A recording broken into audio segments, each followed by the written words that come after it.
Meus prezados irmãos, minhas prezadas irmãs,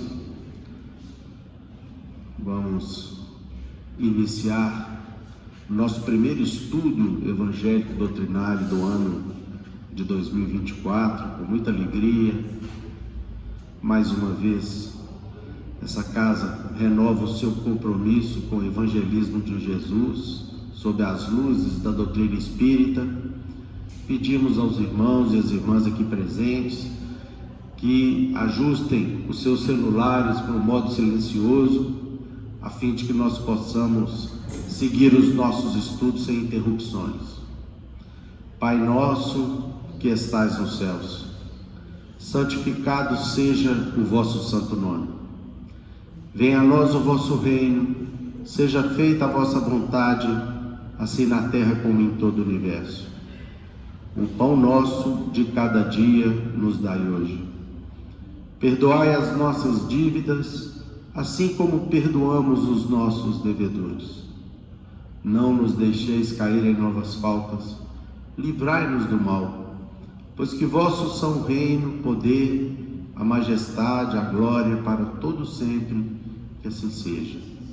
Em nome de Deus, de Jesus, nosso Mestre amado, de Paulo de Tarso, patrono da nossa casa de oração, estudo e trabalho, dos nossos amigos e benfeitores espirituais, nós iniciamos os nossos estudos evangélicos doutrinários na santa e bendita paz do Senhor, que assim seja. Do Evangelho segundo o Espiritismo, o capítulo 2, Meu reino não é desse mundo, nós temos para o nosso estudo os ensinos de Jesus, de acordo com o evangelista João, no capítulo 18, versículos 33, 36 e 37. Pilatos, tendo entrado de novo no palácio e feito vir Jesus à sua presença, perguntou-lhe: És o rei dos judeus? Respondeu-lhe Jesus: Meu reino não é deste mundo. Se o meu reino fosse deste mundo, a minha gente houvera combatido para impedir que eu caísse nas mãos dos judeus. Mas meu reino ainda não é aqui. Disse-lhe então Pilatos: És, pois, rei? Jesus lhe respondeu: Tu o dizes, sou rei. Não nasci e não vim a este mundo, senão para dar testemunho da verdade. Aquele que pertence à verdade, escuta a minha voz. Nós temos ainda o item 2, que é um comentário do Sr. Allan Kardec a respeito dessa passagem de Jesus, cujo título é A Vida Futura. Por essas palavras, Jesus claramente se refere à vida futura, que ele apresenta em todas as circunstâncias como a meta que a humanidade irá ter, e como devendo constituir objeto das maiores preocupações do homem na terra. Todas as suas máximas se reportam a esse grande princípio. Com efeito, sem a vida futura, nenhuma razão de ser teria a maior parte dos seus preceitos morais, donde vem que os que não creem na vida futura, imaginando que ele apenas falava na vida presente, não os compreendem ou os consideram pueris. Esse dogma pode, portanto, ser tido como o eixo do ensino do Cristo, pelo que foi colocado num dos primeiros lugares à frente desta obra. É que ele tem de ser o ponto de mira de todos os homens. Só ele justifica as anomalias da vida terrena e se mostra de acordo com a justiça de Deus. Do Livro dos Espíritos, ainda como tema do estudo da noite, do capítulo 3, a questão 149, Kardec pergunta: que sucede à alma no instante da morte? Os Espíritos respondem: volta a ser espírito, isto é, volve ao mundo dos espíritos, donde se apartara momentaneamente. Questão 150. A alma, após a morte, conserva a sua individualidade? Sim, jamais a perde. Que seria ela se não a conservasse? Letra A. Como comprova a alma a sua individualidade, uma vez que não tem mais o corpo material? A resposta: continua a ter um fluido que lhe é próprio, haurido na atmosfera do planeta, e que guarda a aparência de sua última encarnação, que é o seu perispírito. Letra B. A alma nada leva consigo deste mundo? Resposta: nada, a não ser a lembrança e o desejo de ir para um mundo melhor, lembrança cheia de doçura ou de amargor, conforme o uso que ela fez da vida.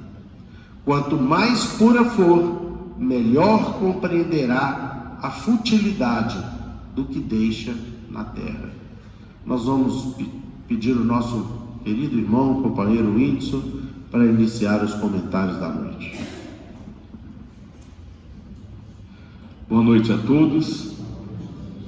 Prazer retomar essa terça-feira, início de ano, separados aí a 8 dias anteriores do final de 2023, mas aqui com alegria, satisfação, amor, carinho, reunidos para que nós possamos prosseguir a nossa evolução espiritual.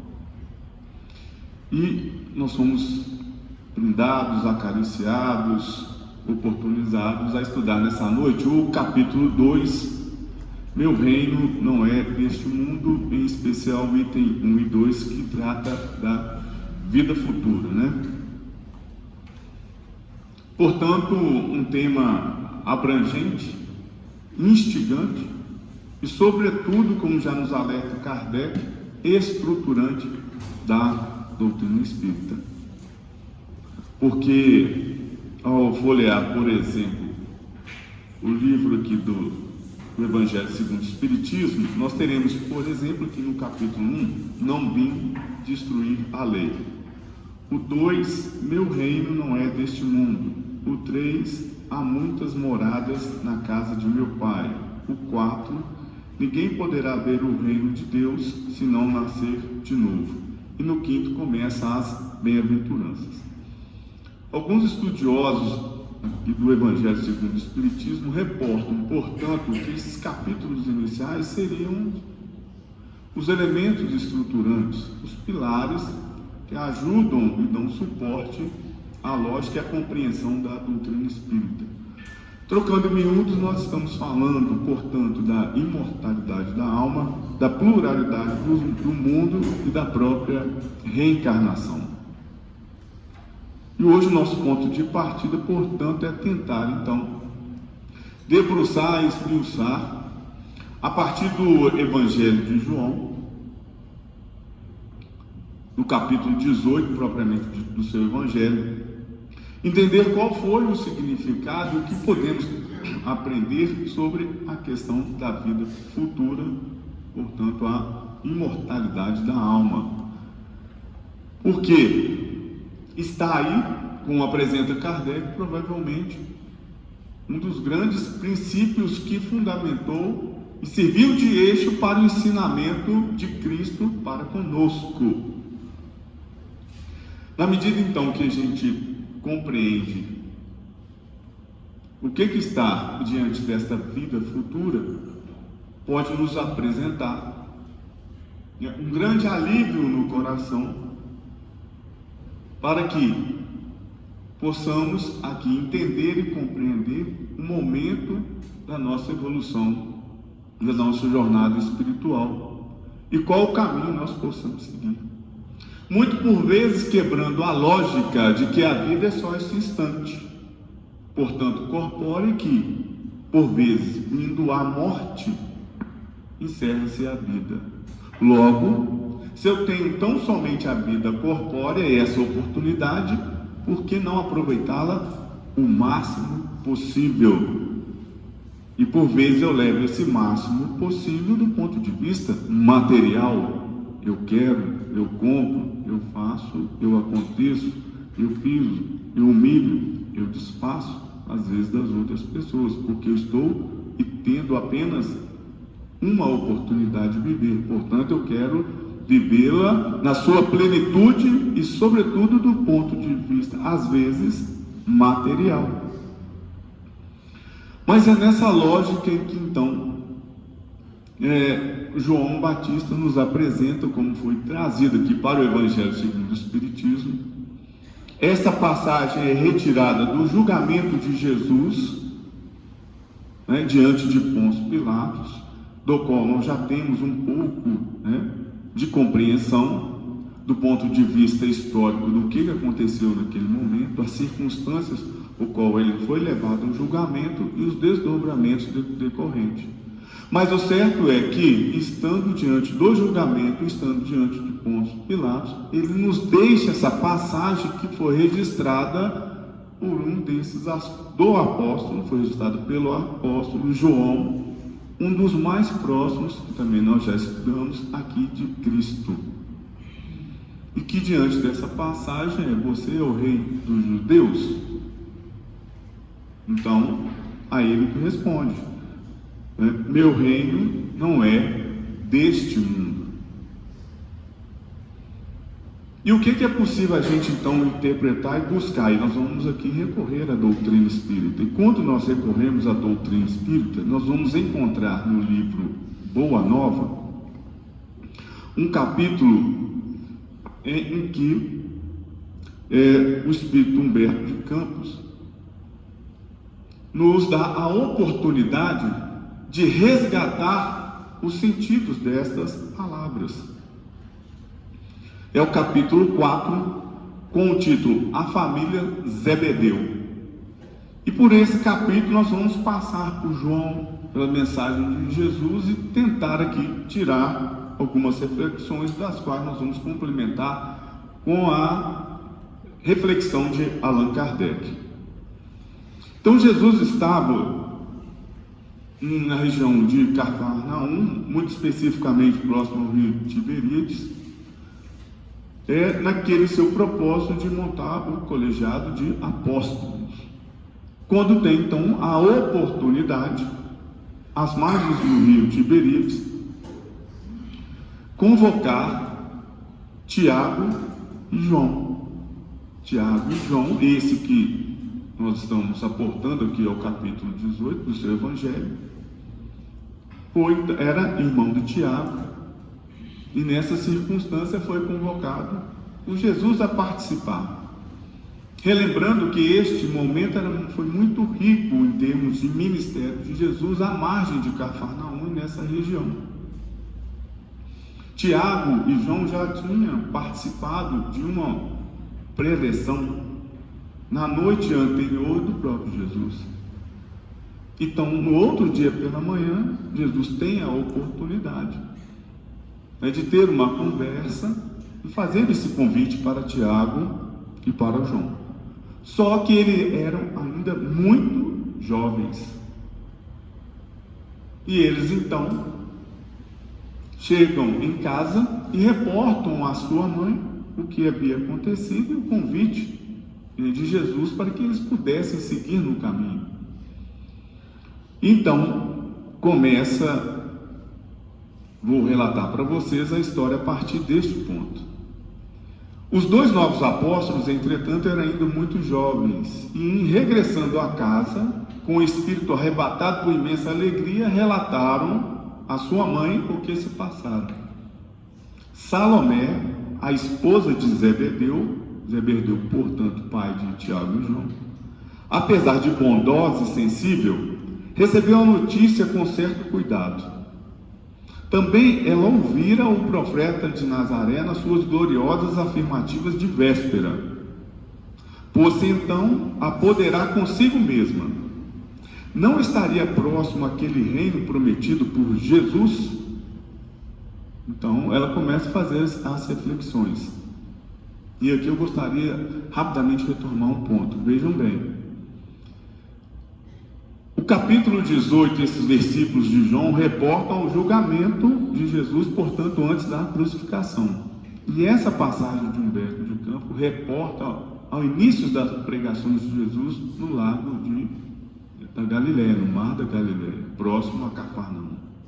Portanto, João teve a oportunidade de trazer e reforçar essa mensagem de que existe algo novo, portanto, uma boa nova, do qual nós devemos apropriar. É o que nós estamos buscando fazer aqui hoje. Então, ela, com as suas reflexões, começa: quem sabe se o filho de Maria não falava na cidade em nome de algum príncipe? Ela estava pensando, será que ele não veio em nome de algum príncipe? O Cristo deveria ser um intérprete de algum desconhecido ilustre que recrutava adeptos entre os homens trabalhadores e mais fortes. A quem seriam confiados os postos mais altos dentro da nova fundação? Seus filhos queridos bem os mereciam. Precisava agir enquanto era tempo. Então, o que nós estamos vendo por meio dessa reflexão da Salomé? É um pouco daquilo que nós comentamos, né? Na realidade, Salomé, esse mundo, quando se falava de reino, de novo reino, qual que vinha, e o que vinha em mente? Poderia chegar ali um homem, né, com seus cavalos, guerreiros, ocupando as terras, retomando. Qual que era o contexto naquele momento? Roma, o Império Romano estava presente, portanto, nós estamos falando de pessoas que estavam subjugadas. Portanto, qualquer pensamento vigente na lógica desse era: iria chegar mais homens, outro exército para combater o exército romano. Era a lógica, portanto, presente, né, que se colocava. E Salomé pensava desse jeito: olha, meus filhos estão tendo a oportunidade de servir, quem sabe, um exército opositor. Portanto, deve ter alguns benefícios adiante. O povo já muito falava em uma revolução contra os romanos. E os comentadores mais indiscretos anteviam a queda próxima de Antipas. O novo reinado estava próximo, e alucinada pelos sonhos maternais, Salomé procurou o Messias no círculo dos seus primeiros discípulos. Então Salomé foi até Jesus. Senhor, disse atencioso, logo após a instituição do teu reino, eu desejaria que os meus filhos se sentassem à tua direita e outro à tua esquerda, como as duas figuras mais nobres do teu trono. Jesus sorriu e obtemperou com um gesto bondoso. Antes de tudo, então Jesus passou a dizer para ela: antes de tudo é preciso saber se eles querem beber do meu cálice. A genitora dos dois jovens embaraçou-se. Além disso, o grupo que a rodeava o Messias a observava com indiscrição e manifesta curiosidade.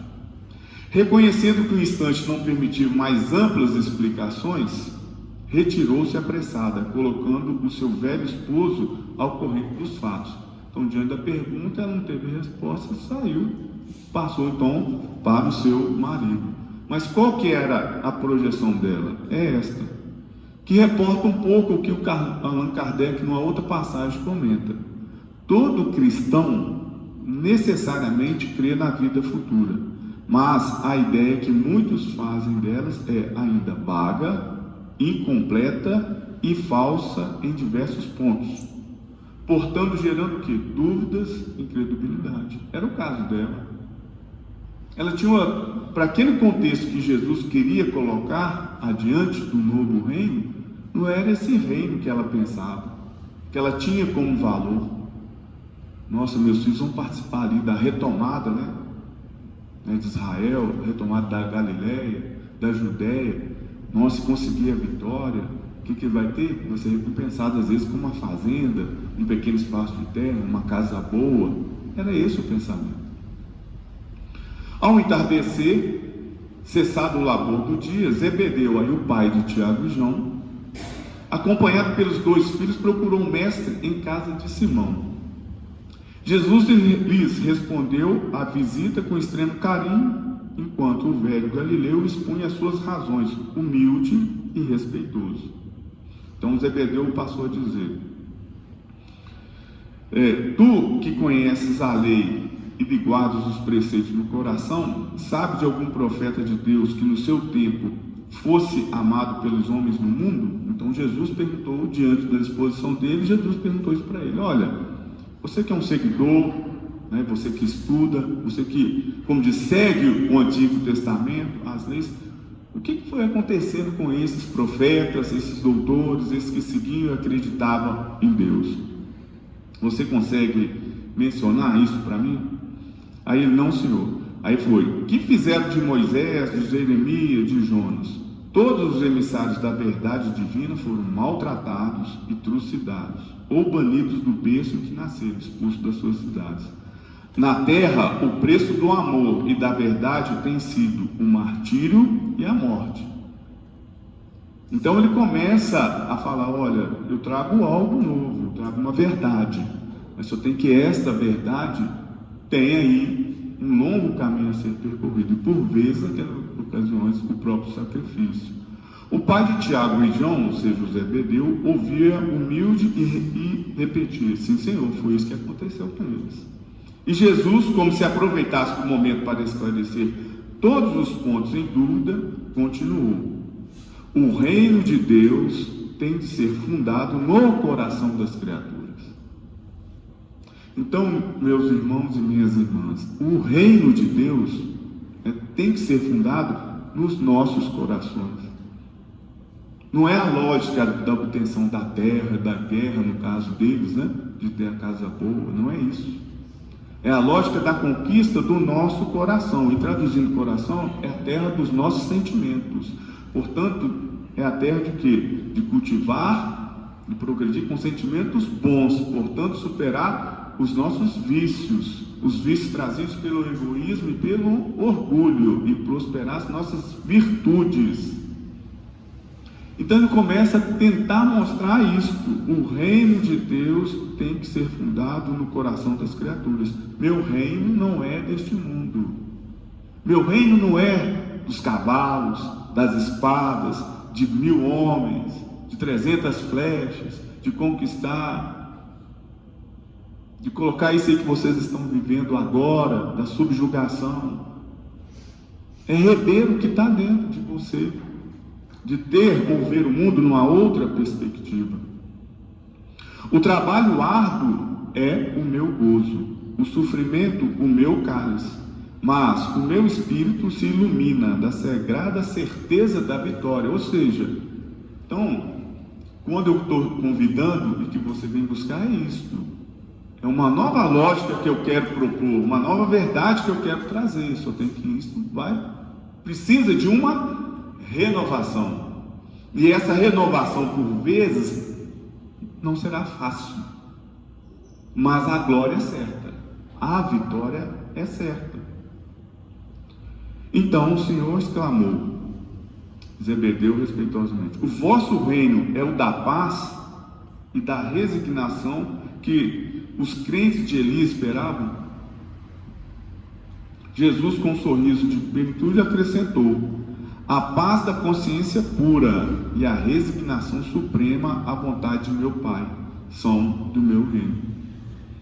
Então, portanto, busco o que? A paz da consciência, né? Da resignação suprema, da renovação, da transformação, que é o que ele coloca, que foi mencionado, a questão da verdade. E aí segue então as tratativas, as explicações de Jesus a esse contexto do chamado e da explicação que o meu reino não é deste mundo, que acontecia, portanto, nessa explanação lá em Cafarnaum, mas que vai aparecer com força e com destaque nesse julgamento aí, né, de Jesus perante a Pilatos, o reforço e, portanto, essa estrutura. Nós devemos compreender qual a mensagem de Jesus para essa questão. Meu reino não é deste mundo. E essa resignação e essa verdade vai passar por onde? Se a gente quiser traduzir isso para a nossa realidade. Colocando-nos, por exemplo, na figura de Zebedeu, como é que nós poderíamos compreender hoje, por meio da lógica da doutrina espírita, como é que nós poderíamos traduzir isso? O que é que eu deveria então buscar? É a espada? Falou que não. É a violência? Falou que não. É uma renovação. Existe algo mais detalhado? Existe. Aqui no capítulo 17, por exemplo, no item 3, fala o homem de bem. O homem de bem. E lista aqui vamos dizer, os pontos dos quais nós devemos buscar e trabalhar essa renovação, e buscar essa paz na consciência, e buscar o reino de Deus, e buscar esse reino de Deus. E aqui está o nosso irmão Euler, que um dia comentou, de fato por exemplo, que o amor é a chave universal, O amor é a chave universal. E quando então você depreende e compreende que nessas mensagens da crença na vida futura e a imortalidade da alma, nós vamos compreender que, portanto, não tem fim. A nossa vida não tem fim. Se ela não tem fim, eu tenho então, portanto, neste momento, as oportunidades de entender que eu erro e que, portanto, eu posso buscar o acerto. Que eu terei essa oportunidade adiante, que quanto menos eu errar, mais rápido será o meu progresso. E que nós é colocado então a estar sempre buscando, a batalhando, a transformar. Está aqui, depositar a fé em Deus, ter caridade, amor ao próximo, ter a benevolência, o respeito, perdoar, a indulgência, a humildade, a tolerância, a paciência, a compaixão, o bom ânimo, o bom humor. Então, ou seja, são todos o que? Elementos que vai nutrir o que? As nossas virtudes. As nossas virtudes. Aí começa também a fazer sentido, porque existe então a imortalidade das almas. Eu melhoro, eu começo a ir, portanto, para outros lugares. Aí nós vamos ver a pluralidade dos mundos. Quanto mais eu aperfeiçoar, eu vou tendo oportunidade de viver e conviver em espaços e instâncias melhor.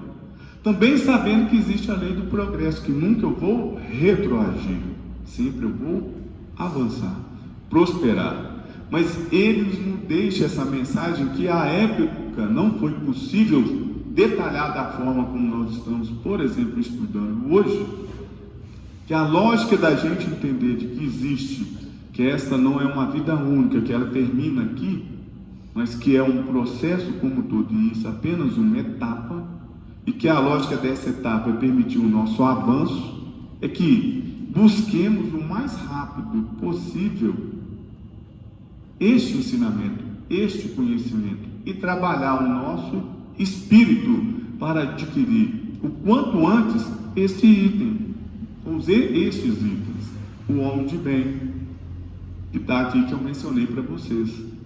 Aí fica a pergunta, então, portanto, às vezes eu sou intolerante, impaciente. Se eu não acreditasse, se eu não tivesse a compreensão de que existe essa imortalidade da alma, então, por exemplo, se eu não conseguisse trabalhar a questão da paciência, para onde eu iria? O que ia acontecer comigo? Hoje eu sei que tendo a imortalidade da alma, portanto essa é uma fase, e se eu sou impaciente eu tenho que trabalhar, mas também tenho certeza, se eu não conseguir superar essa prova, adiante eu vou ter uma outra oportunidade, mas enquanto eu não superar, eu não vou conseguir a minha evolução. Então isso faz com que eu tenha um outro sentido, desse outros significados, aquilo que acontece no meu dia a dia, na minha vida. É o que o Kardec vai mencionar.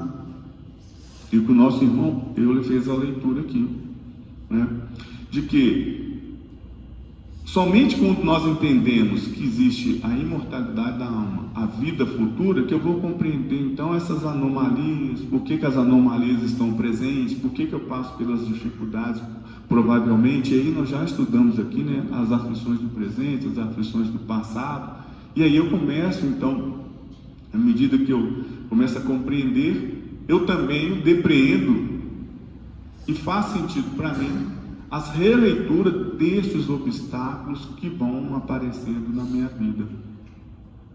fazendo a releitura desses obstáculos que vão aparecendo na minha vida e tendo uma outra forma de contorná-los, aquilo, em vez de ser obstáculo, passa a ser ponto de apoio, de crescimento. É o que nós também já estudamos aqui. Às vezes um tormento, um conflito, uma doença vai servir para que a gente passe a ser, ou saia dali daquela situação, renovado, né? E aí então Kardec nos explica. Jesus apresenta a vida futura como meta que a humanidade deve perseguir. Então ele reforça o que Jesus já falou lá para Salomé, falou para Zebedeu, é isso. Portanto, nós estamos diante de uma lei divina, um princípio divino, a imortalidade da alma. A crença na vida futura, crença de crer, de acreditar. Portanto, aquele que nunca teve a oportunidade de ouvir na explicação nesse sentido, qual que é o momento? Primeiro ouvir, refletir, para, se aquilo fizer ou ter significado na sua vida, ele vai passar a ter confiança, portanto, a acreditar. E se ele acredita, ele tem ação, ele tem atitude, e a atitude transforma. Então, essas são as lógicas que vão passando por isso. Não temos como fugir desta lógica. Se a gente não crer hoje na imortalidade da alma, pensa que a vida é única aqui, adiante nós estaremos passando por situações que nos vai ser levado a refletir sobre isso. Deve constituir objeto de maior preocupação do homem na terra, comenta Kardec. Todas as máximas de Jesus se respondem a este grande princípio. Então, se você pega, por exemplo, as bem-aventuranças, tem a correlação com essas oportunidades que nós teremos adiante. Aquele que não crê na vida futura não compreende os preceitos de Jesus ou os consideram. Só a crença na vida futura consegue justificar as anomalias da vida terrena. Só a crença na vida futura mostra a justiça de Deus. Porque, na medida que você tem essa oportunidade, ou sabe que você terá essa oportunidade, que, portanto, você está no processo evolutivo, você começa então a entender de por que certas coisas há de acontecer na sua vida, né? E por fim, meus irmãos, já encerrando esses comentários iniciais, nós vamos aqui desembocar no Espiritismo, né? E mais uma vez, como dito por Kardec, não foi possível explicar tudo sobre o reino de Deus, considerando o estágio da evolução dos homens naquela época, né? Se nós recorremos, por exemplo, a outros livros da doutrina espírita, como por exemplo o Nosso Lar, eu tinha separado aqui duas lições, uma do capítulo 8 e do capítulo 10, e mostra como que é a organização da vida após a morte. E você começa então a entender esses significados, né, que a vida continua. E o Espiritismo permite isso, né? Ele vai completar o ensino do Cristo, né, dessa verdade. A verdade estabelecida como foi dito aqui no início. Que sucede à alma no instante da morte? Volta a ser espírito, isto é, volve ao mundo dos espíritos, onde saíra, né, momentaneamente. Então ele esclarece. Mais de 1000 perguntas esclarecendo as nossas dúvidas aqui. Então o Espiritismo cumpre isso, detalhar, esmiuçar o que foi esse registro, por exemplo, como nós vimos aqui de João.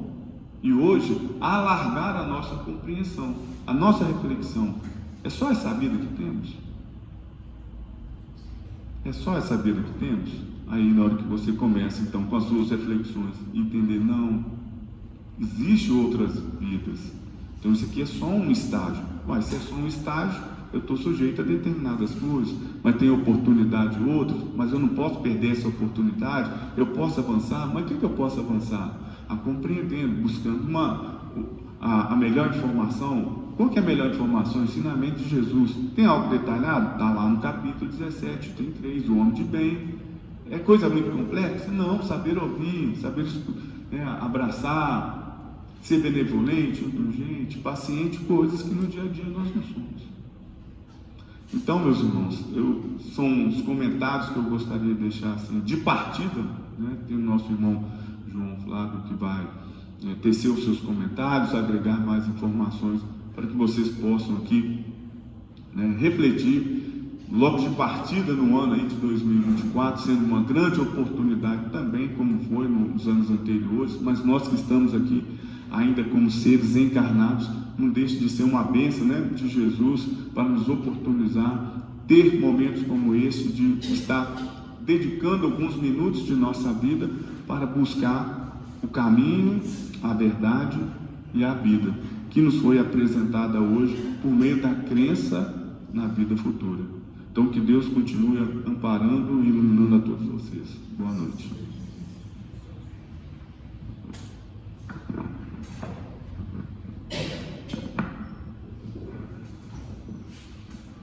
Meus irmãos, quando Jesus foi levado aí à presença da autoridade romana, do Pôncio Pilatos, e o Pôncio Pilatos sabia que Jesus era inocente e ele não poderia ser condenado à morte. Mas o povo gritava, vaiava, xingava, o povo estava enfurecido, então aquela multidão estava impulsionada ali por uma obsessão coletiva,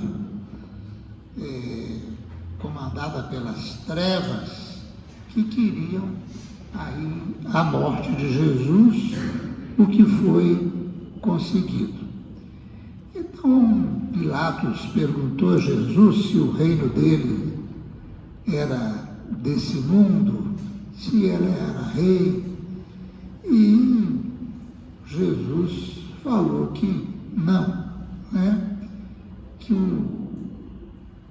o reino dele ainda não era desse mundo. Ora, o reino de Jesus é um reino da paz, do bem, né?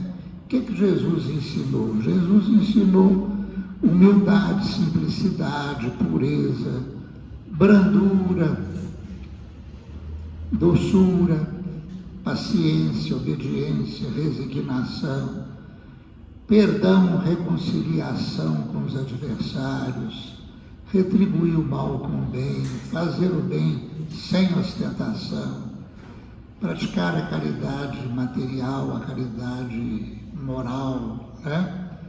Servir, perdoar, acalmar, pacificar, a piedade filial, né? Honrar pai e mãe.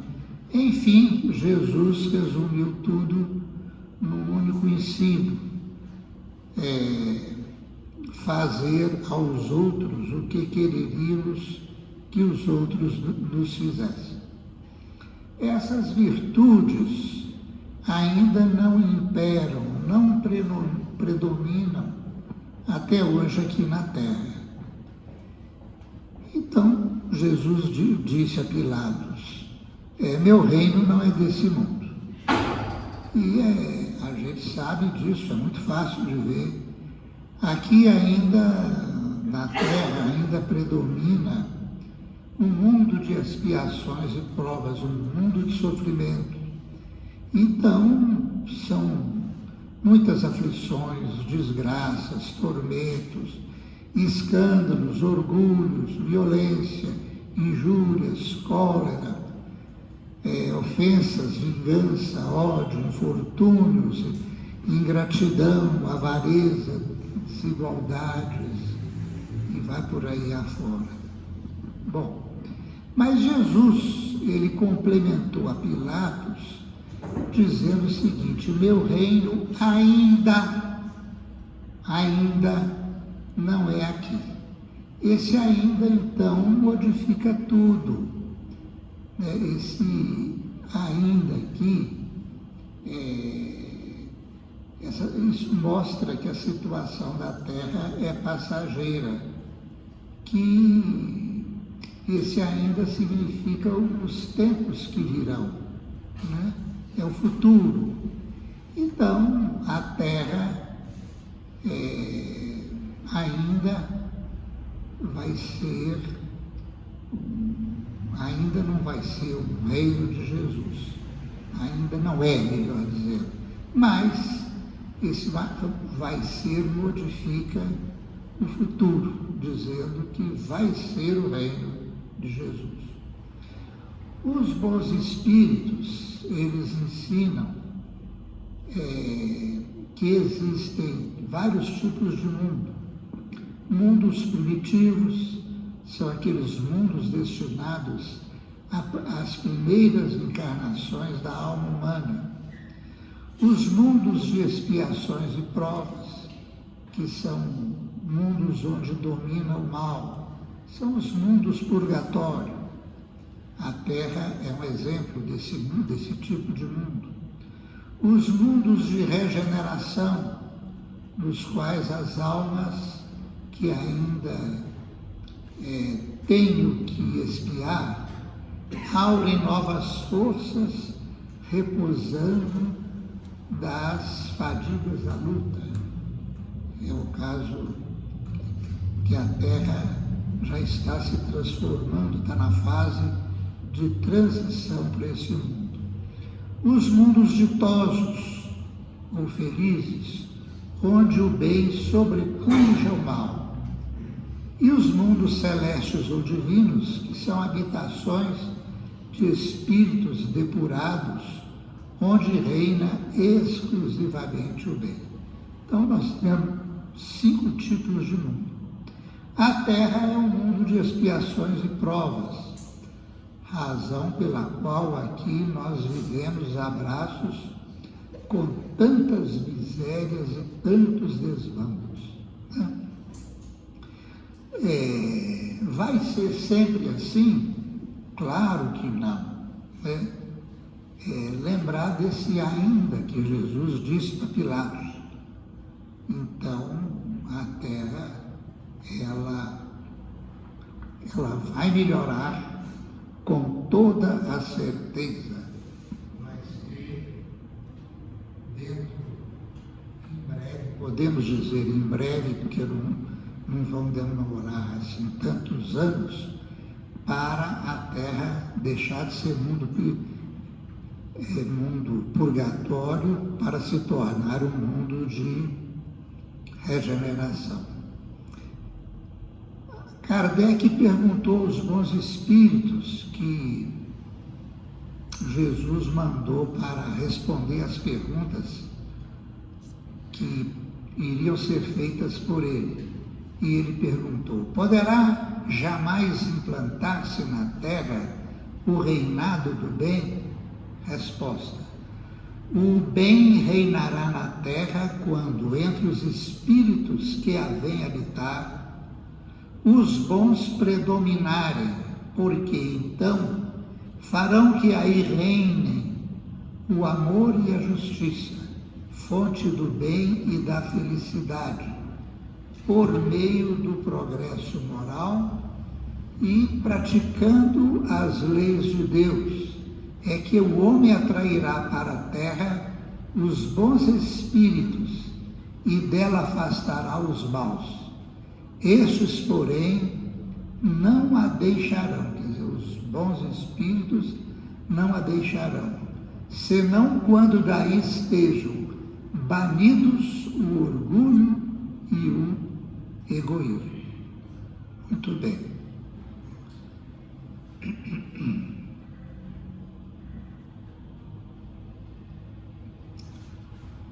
Bom, como que vai ser feita essa mudança?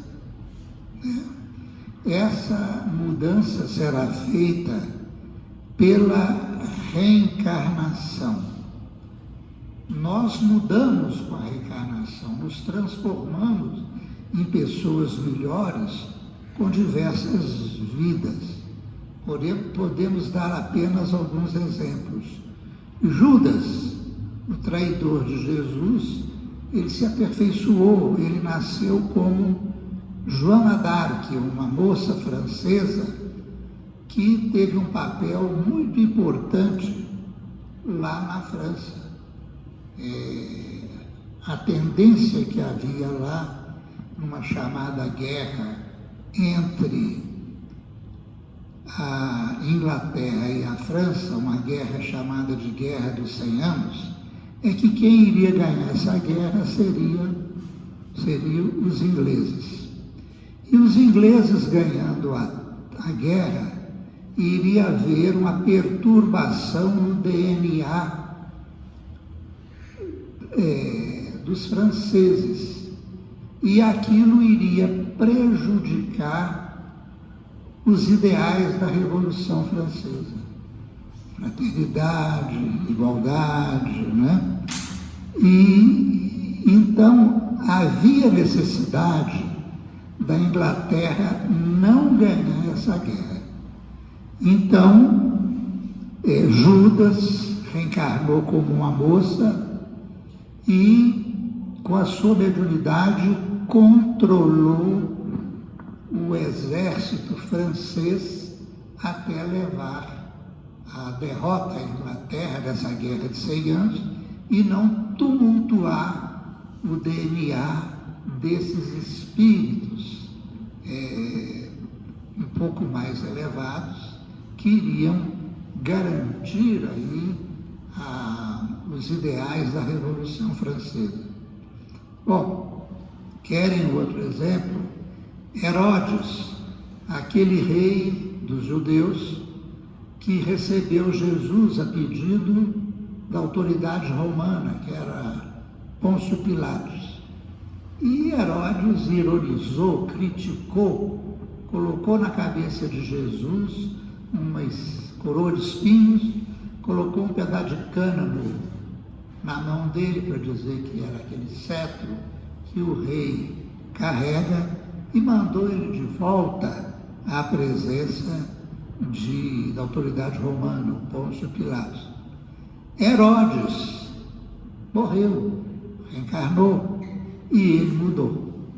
Ele deve ter, no plano espiritual, sentido uma vergonha muito grande do que ele fez com Jesus, que é o governador espiritual da terra. Então ele mudou.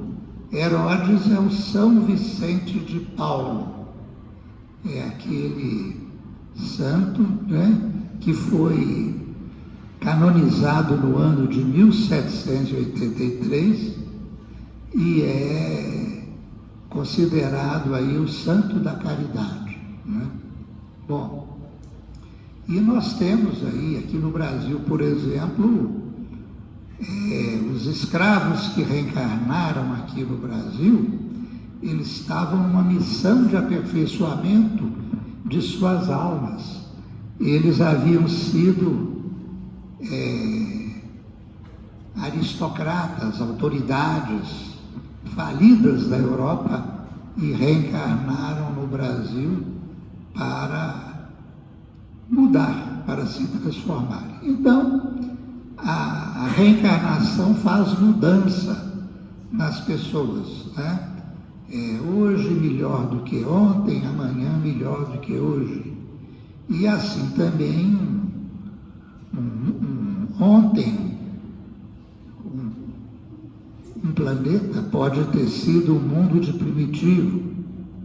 primitivo, amanhã um mundo de expiações e provas, hoje, né? E amanhã um mundo de regeneração. Depois de mundos ditosos, vai ser um mundo feliz, né? Bom, então a reencarnação nos oferece a oportunidade de reparar o mal que porventura tenhamos feito. Quem fez a guerra vai fazer a paz. Quem foi egoísta vai ser altruísta, né? Quem foi corrupto vai combater a corrupção. Então, e quem não quer mudar? Quem não quer se transformar em criatura melhor ao longo das reencarnações? Ela vai ser simplesmente excluída da Terra, né? Ela não receberá permissão para continuar reencarnando na Terra. Então ela vai para um mundo mais atrasado. E vejam bem, o que Jesus disse? Bem-aventurados que são brandos e pacíficos, porque possuirão a terra. Então, os bons, os pacíficos vão ficar aqui. Agora, quem não for dessa espécie vai ser expulso. Nós sabemos que Adão e Eva foram como símbolos aí da Bíblia, eles são símbolos de povos caídos. Eles foram expulsos do paraíso para vir habitar a terra. O que houve nesse caso de Adão e Eva? Eles eram habitantes de um planeta que estava numa situação melhor do que a Terra, e como não estavam se comportando de acordo com a maioria, ou daquilo que se era para esperar de quem vivia naquele planeta, eles foram expulsos para a Terra. Há quantos anos? 10 mil, 12 mil, 15 mil, não sei ao certo quanto é. Mas a Terra estava ainda na idade da pedra, né? Estava na idade da pedra, o povo habitando ainda aqui na Terra, cavernas. E eles vieram de um planeta que estava já na idade atômica, um país já desenvolvido, me parece que até mais desenvolvido do que a Terra é hoje. E eles então foram expulsos de lá e vieram cair aqui, né? E aqui eles ajudaram, porque eles tinham muito conhecimento lá desse planeta. Então vieram ajudar aqui a inventar roda, a desenvolver as habitações, a agricultura, vieram ajudar aqui, mas só retornarão para esse planeta melhor à medida que forem se purificando, se tornando melhor. Então a reencarnação, ela nos oferece essa oportunidade de nos melhorar, nem que seja à força, né? Então Adão e Eva são símbolos bíblicos. Adão e Eva não foi um casal, foram milhões de espíritos que viram deste mundo distante para habitar aqui na Terra e ajudar o aperfeiçoamento da Terra. Bom, eles foram expulsos de um mundo em transição, de mundo de expiações e provas, para mundos de regeneração, e reencarnaram aqui na Terra. Os bons espíritos informam que aqui na Terra também a Terra também já está passando por isso, que esse outro planeta aí há muitos anos já passou. Eles informam que desde o ano de 1893, na guerra entre a Rússia e o Japão, espíritos rebeldes, quando morriam, eram alijados da Terra, ia para um outro planeta, né? E essa separação, que para usar o palavreado bíblico, né, seria uma separação dos bodes e das ovelhas, quer dizer, dos espíritos bons, dos espíritos ainda atrasados, continuou durante essa guerra de 1893 entre o Japão e a Rússia, continuou na Primeira Guerra Mundial de 1914 a 1918, que devastou muito a Europa, né? Depois continuou na Segunda Guerra Mundial, de 1939 a 1945. E também continuou em tantas outras guerras que se seguiram. E aí Emmanuel diz o seguinte: então a Terra, como aquele mundo longínquo que é chamado de capela, de onde os espíritos saíram de lá e vieram reencarnar aqui na Terra. Então esse mundo longínquo ver-se-á livre das entidades endurecidas no mal, porque o homem da radiotelefonia e do transatlântico, quer dizer, aquele homem cheio de avanços científicos, precisa de alma e sentimento, a fim de não perverter as sagradas conquistas do progresso. Ficarão no mundo os que puderem compreender a lição do amor e da fraternidade sob a égide de Jesus. Quer dizer, os bons vão ficar, os outros serão expulsos.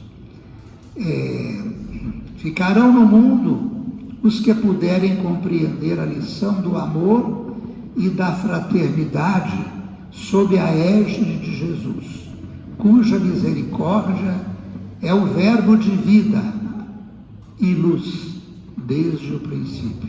Está no livro A Caminho da Luz, que é um livro relativamente simples, de Emmanuel, pequeno, e que ele explica todas essas mudanças que a Terra já passou e até vão continuar a passar ainda. Informam ainda que vivemos os últimos ais do Apocalipse. O que é os ais do Apocalipse? São os sofrimentos. O Apocalipse é aquele livro escrito pelo apóstolo João, que ele teve uma visão de futuro. E nessa visão do futuro, ele descreveu aquilo. Não é um livro assim de você ler e entender facilmente. É um livro que precisa de ser estudado. E ele está, à medida que o tempo vai passando, né, mais revelações sobre o livro vão sendo feitas, né? Então, Emmanuel fala que nós estamos passando pelos últimos ais do Apocalipse, os últimos sofrimentos que são preditos no livro Apocalipse, né? E ele diz que a espiritualidade vai conduzir as realizações do homem físico, conduzindo-os para o bem de toda a humanidade, e que luzes consoladoras envolverão todo o planeta regenerado. Então, o Apocalipse termina com uma mensagem otimista. Ele não termina em desgraça, ele termina na Jerusalém libertada. Jerusalém libertada para os judeus era um grande acontecimento, porque a Jerusalém vivia dominada por estrangeiros, pelos romanos, que inclusive cobravam imposto. Então, o Apocalipse terminando numa Jerusalém libertada era o melhor que podia acontecer para os judeus. Emmanuel informa que poderemos ficar confiantes, porque eles, os bons espíritos, estão otimistas e confiantes que a Terra está seguindo sua jornada em direção ao mundo feliz. Porque principalmente quando a gente vê as notícias aí atuais do mundo, da política do nosso país, a gente às vezes fica infeliz, né? Você está vendo aí que estão aprovando aí morte de bebê na barriga da mãe, a criança já cada dia que passa mais velha. Então você vê aquilo e fala, meu Deus, a turma não pensa, né? O que é isso? Isso é a influência das trevas que está querendo destruir o mundo. Mas Emmanuel fala o contrário, né? Que poderíamos ficar confiantes, porque os bons espíritos estão confiantes que a Terra está seguindo sua jornada em direção ao mundo feliz. Bom, a Terra tem cerca aí de 30 bilhões de espíritos, entre encarnados e desencarnados, né? Para fazer aí a separação dos bodes e das ovelhas, ou seja, dos bons espíritos para os espíritos atrasados, né? Vão ser necessários muitos anos. Já começou em 1893, mas ainda vão ser necessários mais anos, mas talvez não muitos. É possível que mais aí uns 150 anos essa separação já esteja pronta, porque os bons espíritos dizem que isso vai gastar mais ou menos 200 anos da chegada do Espiritismo. O Espiritismo chegou em 1857 com o lançamento do Livro dos Espíritos. Então, se colocar aqui mais 200 anos, vai dar aí no ano 2037. Está perto, né? Se for isso aqui.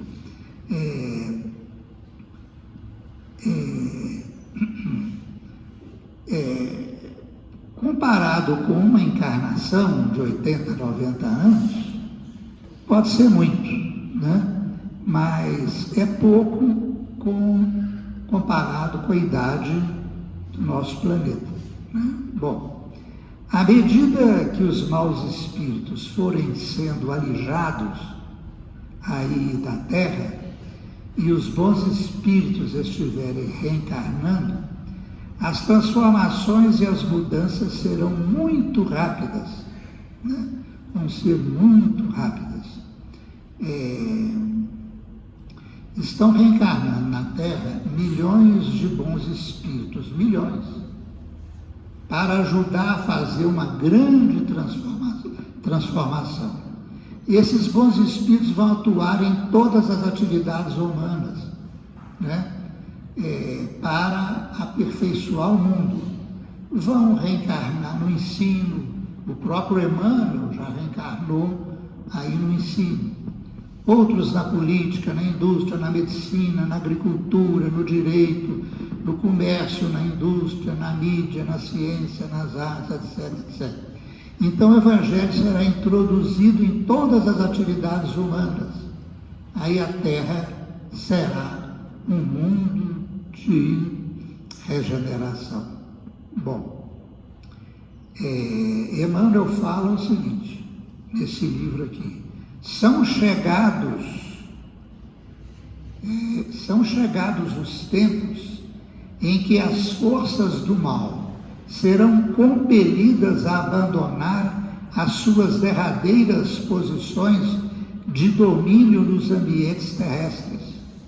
E os últimos triunfos do mal são bem o penhor de uma reação temerária e infeliz, apressando as realizações dos vaticínios sombrios que pesam sobre o seu império perecível. Ditadores, exércitos, hegemonias econômicas, massas versáteis, inconscientes, guerras inglórias, organizações seculares passarão com a vertigem de um pesadelo. Ele fala que tudo isso vai passar no final agora dos tempos, como se fosse um fogo de palha. Daquela labareda grande acaba em poucos instantes. Os bons espíritos finalmente dizem que o Espiritismo vem restaurar o cristianismo que vai consolar toda a terra. Todos os espíritas, nós espíritas, somos chamados nesta última hora a fim de ajudar a apressar essa vitória do bem contra o mal. De que maneira?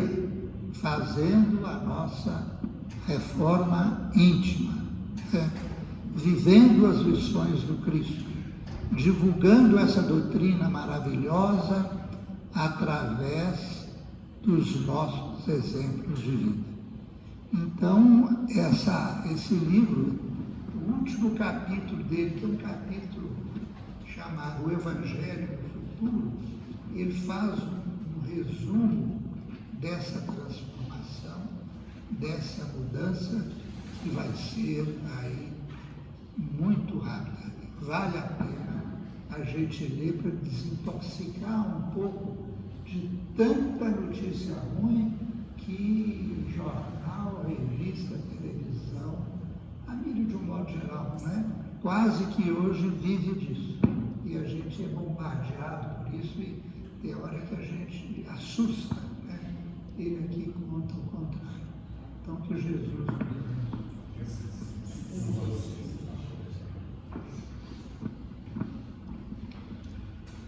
Senhor Jesus, querido amigo, ao final de mais essa reunião evangélica, iniciando os estudos nesse ano de 2024, elevamos nosso pensamento ao alto, Senhor, profundamente agradecidos e felizes com as oportunidades que continuam nos sendo oferecidas. Agradecemos pelas luzes do Espiritismo e por todas as bênçãos que são derramadas sobre essa casa.